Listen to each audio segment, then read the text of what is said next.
It's been 30 days of owning a home, and boy, it has been a ride. But I have learned a lot while I've been on this journey, and I'm going to share it with you now. So here are the top 7 things I wish I knew about being a homeowner before I got a house. Number 1, home inspection. Everyone's going to tell you to get a home inspection, but with the current market in which we live in right now, a lot of times we don't have that luxury. But if you have to waive a home inspection for whatever reason, A, it's very valid if you do that, it's okay. But B, when you get the house, you gotta get a home inspection right away to make sure that you have long-term success. We did a home inspection the week after we moved in, and we had over 110 pages of information from a home inspector, ranging from foundation leakage to maybe the chimney needs to be replaced to finding out that there's 3 layers of shingles on your house. This is the second day. I'm a professional, and why does it feel like I just got kicked in the stomach? Number 2 is security. Right when you move in, security is a very big, important thing, especially if you're an internet celebrity. But what we did right away is we changed all the locks and all the doors from the garage to the back entrance to the front entrance, and then also make sure that you kind of know what the major points of entrance could be. If someone is going to break into your house, are the windows low enough? Are there different entry points that they can get inside your home? With our windows are so high up, it makes it very difficult for someone to show up and get into the house that way. So there was things like that we thought about ahead of time. Number 2 within that would be also thinking about your cameras, security cameras. There are some amazing brands out there doing amazing things now, but make sure if you did wireless that you were going to have a security camera system that is solar powered. I think that is going to save you a lot of headache. I don't think you want to spend, once a week charging the batteries of your cameras. And also running cords right now is just a headache, and it makes a headache later on when you move out and everything too. So what I would advise is get yourself a solar powered security camera system. I would say at least a minimal of 3 to 5 cameras. Now, everyone's favorite, yard work. You're going to have a lot of opinions about what your yard is going to look like. I'm always going to push people towards having more native growing things in their yard, from clover to moss. I think those things are really important for our environment and the world in which we live in. But do what is best for you. Don't let anyone shame you in doing something that you don't fully feel comfortable with. And I think it's really important to remember at all times, this is your home. If you do have grass, I do think it's really important to think about what you are going to be using on a regular basis. Gas-powered mortars are absolutely fine. They've been around for a long time, and they're often a lot cheaper now than your other alternative electric mowers. So if you're in the ballpark for a new one, I would go that route. But I also want to put out there as reel mowers. Reel mowers are the classic type of lawnmower that has no motor attached to it, and it's all human powered. I love these. If you have a yard that's under a 1/4 acre or smaller, something that is really small and easy to deal with, I would highly suggest just spending $40 to $80 on one of those instead of getting an electric mower or a gas mower that's just going to be louder and more time consuming to just maintain it than it is to be actually getting the job done. Now, everyone is going to want to talk about the electric mower. Depending on what time you are watching this, you may be laughing at the idea that anyone's using gas-powered mowers. But the reality is that electric mowers are kind of taking over the market right now. There's a whole bunch of different major brands in work at Greenworks, Ryobi, Craftsman. All of them are having some stake in what these are going to look like. But my suggestion is this: if you have something under a 1/2 acre, you can use a push mower. And I think that at some point, it doesn't really matter what motor you get, it matters what blades you got. The better the blades, if you upgrade the blades of your motor more, that is way more important than the brand itself. Right now, I have a 18 volt Ryobi that I really like. It's decent. It's not the best in the market, but I wasn't going for the best in the market. I know later on, we're going to be changing to native landscape. So it's not going to necessarily matter next year, 2 years, 3 years from now. But if I had to redo this because of how big our yard is, I might get a riding mower if I was really doing it. This is a lot of work, and I'm surprised with how tired I am at the end of a work day to then mow my grass. So it's just on that cusp where maybe I might be taking that seriously down the road. if I wanted to. But remember, well, Ryan mowers right now are somewhere between $350 to $600 for a cheaper one. So keep that in mind when we're thinking about pricing. But yard is important. Invest in your yard, take consideration of your yard. But if you don't live in an HOA, do what the heck you want. Don't let others press you into making your grass or your yard look a certain way just for their pleasure. It's about your pleasure too, and what works best for you and your family. When it comes to how much you should mow your grass and how you should mow your grass, there's going to be 110 opinions. Trust me, I know the internet has told me many times already. But the thing that I'm going to tell you that I think is most important is that when you first move in, prioritize what's in your house, not what's outside your house. I prioritize my grass so much, it's worn me out. And I think that that's good and that's fun, and there's a lot of like good psychology that goes into, having a good, beautiful yard. But if you over mow, you run the risk of killing your grass too. So I would say 10 to 14 days when you first move in is pretty good. If you got a lot of rainfall, maybe you bump it up to 7 to 8 days, maybe. But don't overdo it. Take your time. Make sure that you understand that the taller your grass gets, the harder it's going to be to cut, and the more electricity, like your electric mowers are going to take, and the more gas it's going to take. So keep that in mind too. The shorter it is, the easier it's going to be for you to maintain, but then you do run the risk of just wiping your grass out completely. Now, what direction do you go in? That's a really good question. Everyone has a different opinion.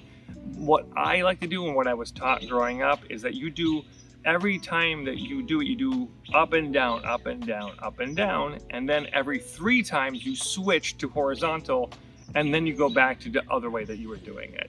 That kind of blends the lines a little bit. It keeps it from like growing unevenly in a very like ladder-based system. So keep that in mind. But again, it's whatever you feel comfortable with. People are going to have a lot of opinions about what your yard should look like. But here's the thing. It's your yard for a reason. It isn't theirs. So do what is best for you and try to tune everyone else out. Budget. What do you need for a budget? Oh my God, I don't even know the answer to this. We went into this having to bid over $65,000 more for our house even to get the house. And we had to waive a home inspection. It was a lot of stress to try to spend money in order to get a house that is honestly like, it's just so much stress when it comes to money. And now we have to have asbestos removed and we have to replace the roof. All that is costing us anywhere between $14,000 to $22,000 from the moment we moved in. Now, we knew this was budgeted in, this is what we wanted to do, this is what I do for a living. So that's not a big deal for me, but it could be for you. So when you are looking for a house, I think you really should be thinking about what you are going to have to do when you first move in. Are you going to have to repair that roof? Well, remember, repair that roof, that's going to be anywhere from $8,000 to $22,000. If you have a professional doing it, that's a lot of time, a lot of money. If you're going to have to replace any type of foundation work, well, that's so important.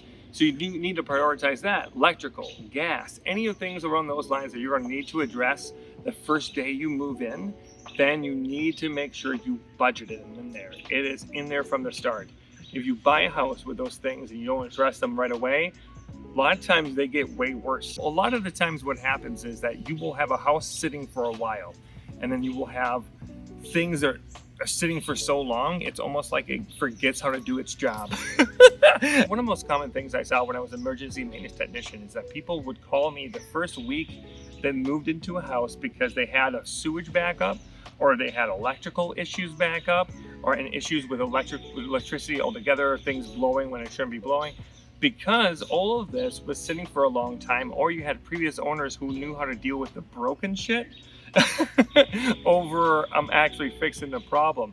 So when you come in, you might be overloading it or using it in a way that it does not handle and maybe causing problems. When it comes to what your budget is, it's all going to change depending on what environment in which you live in. If you live in an area where you're going to have a lot of snow, you need to make sure you can also have a snowblower and have other things you're going to take care of, and maybe you need extra shovels and etc. So make sure that you also understand the environment in which you're getting in. I have a friend who lives in Colorado, and the environment in which they live in is very extreme, and it's all the things all at once. And that makes homeownership a lot more stressful when it comes to an environmental standpoint. And because the world is the world, is not going to get any better anytime soon. So make sure that you plan ahead. If you have a lot of water, and you're going to have a lot of rainfall, it's really important to understand that your gutters are a priority too. So take care of your gutters sooner rather than later. At least at the very most, check them. And when it's raining outside, go and watch where the water is pooling up. If the water is pooling up by your foundation, you have a foundation problem.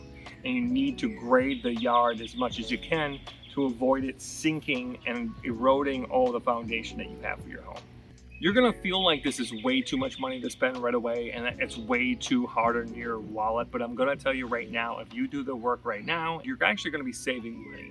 It never feels that way. Doing preventative maintenance never feels like you're doing anything. It feels like you're just trying to predict problems, and who knows if it would have happened or not. But trust me when I say that a lot of clients I've worked with over the years were not prepared for this. And they would just keep pushing it off, and then they had $20, a $30 repair, and that's way worse. It's better to get to your sewage line right away before it has a major issue. So make sure you take care of it sooner rather than later. Number 5, knowing where all your shutoffs are. Knowing where your shutoff is for your sink, where your shutoff is for your gas line, how to turn off all the power to your house. Knowing where all that stuff is so crucial. So when you move in, please make sure that you take note of all that. Go on a good tour, and when you're in a home inspection and you're having someone show you everything, have them show you where those things are.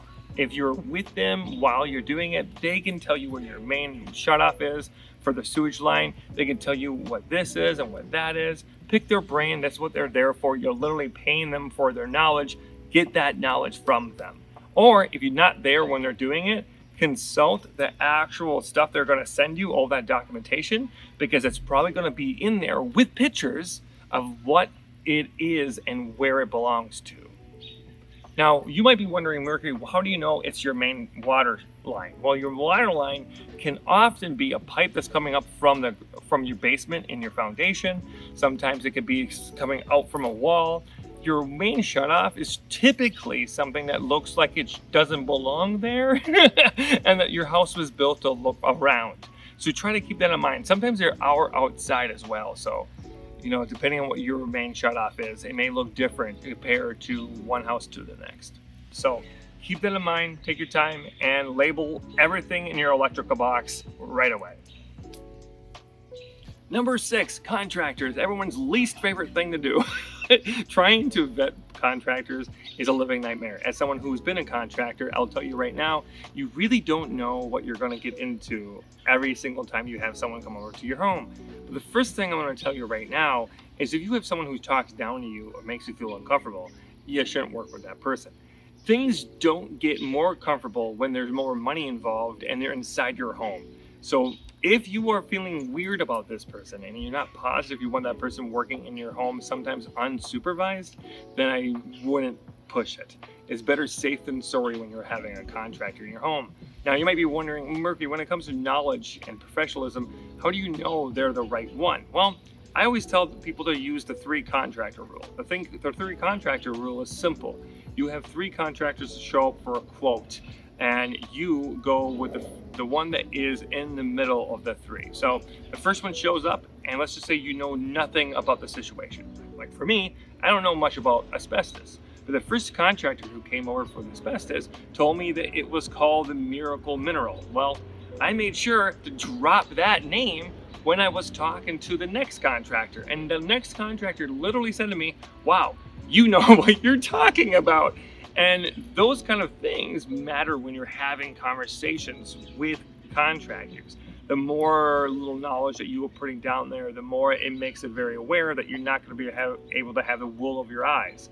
It's also okay to tell contractors you're having other contractors bid on it. I think that's really important.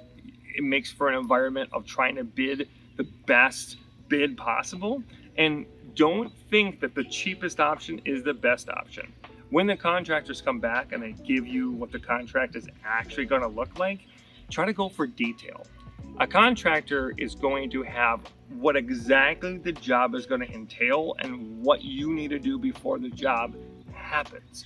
A contractor, the page itself should be a document, not just a slip they give you and they move on. You should know exactly how they're going to do it, what equipment they're going to use, when they're going to do it, how they're going to make sure they're going to clean up afterwards. All that stuff should be in the contract. And if none of the contracts do that, go with what is best for you. And if you happen to live in an area where you have to pay for every single quote, no matter what, very sorry, that makes this budget a lot bigger. But also, do what is best for you. Don't let anyone pressure you into something that you don't think is right. So if you think that it's absolutely ridiculous to have 3 contractors show up and bid on a house or bid on a job, then that's fine. You do what's best for you. Don't let me tell you otherwise. However, with my experience, I'm going to tell you that even if you have to pay for a quote, I think that that's better than being sandwiched with a contractor who honestly is going to take advantage of you sometimes. So just make sure that you are putting more money up front sometimes to protect how much money you have later on. Now, a lot of times when we are working with contractors, these are contractors and people we might be working with for a long time. So you might be really stressed out that you're having a gas tech come over and a maintenance tech come over and a roofer and a asbestos removal company and all those things. And that's a lot of stuff to put on your shoulders right away. And you might be just tired of vetting people all the time and tired of talking on the phone about it and tired of waiting for someone to show up so you can talk to them. But I'm going to tell you this right now. Think of it as a long-term investment as well. Think about this as building a relationship with someone before something major in your life happens. It is so much more stressful to deal with a major emergency when it comes to plumbing or electrical because you don't know who you're going to call. You should have an idea of who you're going to call. If you have a minor job that's electrical, a minor job that's plumbing, and you could do it yourself, maybe you call a professional. Maybe you try to build a relationship. Maybe you try to have a connection with someone. So when you are in a really tough situation that you don't want to deal with in that moment, you know who to call rather than having to Google it and then looking through every single ad and being overwhelmed with what the possibilities are. And it's much harder to get a quote when you are in an emergency situation than it is beforehand. So think about building long-term relationships with your technicians and your contractors. Number 7 is setting yourself up for success. This kind of feels like a no-brainer, like this is something that everyone's going to tell you in every list of how to own a home. But the reality is this, it's true. Trying to make sure that the foundation in which you're putting into your house is going to lay for future success is really important. Building those contractor relationships, putting in that security system, making sure that you prioritize what is the most important. And always prioritize electrical, plumbing, and gas when we are dealing with issues in our home. If you do those 3 things, you're going to be in a lot better situation and you're setting yourself up for success down the road. Also, if you are able to pull cable and pull things that should not be in your home anymore and making your life easier, then do it. When we were doing the house, I was putting down new cable for our internet.